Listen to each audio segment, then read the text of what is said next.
ខ្ញុំនៅឯកាចង់មានម្នាក់ផ្ដាំក្តីស្នេហាគ្រាន់តែចរចាកុំឲ្យគេថាខ្ញុំអត់លិចអត់មែអត់មែសង្សារមួយរកមិនបានខ្ញុំមិនខានឬខ្ញុំខាងបានត្រឹមតែលេងសើអត់មែអត់មែ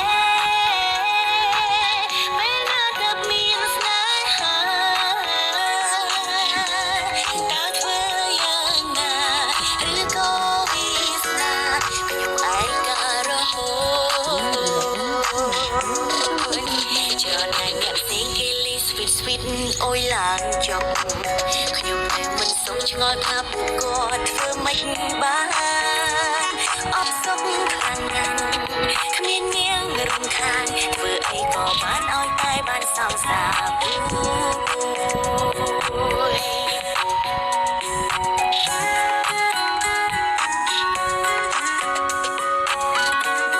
ไม่ได้ไงเนี่ยไม่เราจะมาแอปพลังเขาปิดธรรมดาem nè anh mong cho em bị rồi អ្នកលោកឈុលដាក់បេះដូងចូលហ្នឹងចឹងមានអារម្មណ៍ថាឯងគិតប្រហែលថាខ្ញុំមិនទុំនេះខ្ញុំក៏ឆ្ងល់ដែរហើយដើម្បីក៏ខ្ញុំនៅឯកាចង់មានម្នាក់ផ្ដាំក្តីស្នេហាគ្រាន់តែចរចាកុំឲ្យគេថាខ្ញុំអត់លិចអត់មែអត់មែសង្សារមួយរកមិនបានខ្ញុំមិនខា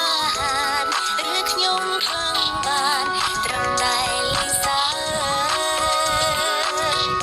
អត់មែអត់មែ